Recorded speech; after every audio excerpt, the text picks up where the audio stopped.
તો જામનગરની ઐતિહાસિક જીજી હોસ્પિટલ હવે સુપર સ્પેશિયાલિટી હેલ્થ સિટી તરીકે વિકસી રહી છે અને જે સમગ્ર હાલાર પંથક માટે આરોગ્ય ક્ષેત્રે એક ક્રાંતિકારી ફેરફાર લાવશે। વડાપ્રધાન નરેન્દ્ર મોદીના સુશાસનના 12 વર્ષની ઉજવણીના ઉપલક્ષ્યમાં રાજ્ય સરકાર દ્વારા ફાળવાયેલા 500 કરોડ રૂપિયાના ખર્ચે હોસ્પિટલનું વિસ્તરણ કરવામાં આવી રહ્યું છે। જામનગરના મેયર મોનિકાબેન વ્યાસ, ડેપ્યુટી મેયર રાકેશભાઈ ડેર, ધારાસભ્ય Divyesh Akbari, standing committee chairman Dhirendra Munani સહિતના પદાધિકારીઓએ સ્થળ મુલાકાત લીધી।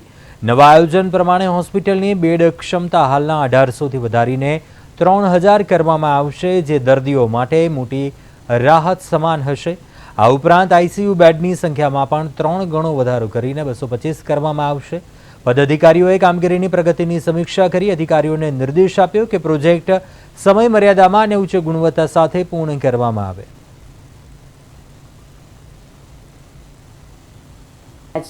12 વર્ષની અવિરત સેવા એની ચાલી રહી છે। આજે એ 12 વર્ષના કાર્યમાં રાજ્ય સરકારમાંથી જે જીજી હોસ્પિટલને ફાળવવામાં આવેલા 500 કરોડના ખર્ચે જે નવી બની રહી છે, એમાં અમે પદાધિકારીઓશ્રીઓ માનનીય શ્રી ધારાસભ્ય સાથે અમારી સાથે જોડાયેલા હતા। અમે 5 પદાધિકારીઓમાં આપણે ડેપ્યુટી મેયરશ્રી, સ્ટેન્ડિંગ કમિટીના ચેરમેનશ્રી, નેતાશ્રી અને દંડકશ્રી બધા સાથે રહીને હોસ્પિટલની મુલાકાત કરી હતી। પહેલાં જે હોસ્પિટલમાં 1800 બેડ હતા, એના બદલે અત્યારે 3000 બેડ નવા બનવા જઈ રહ્યા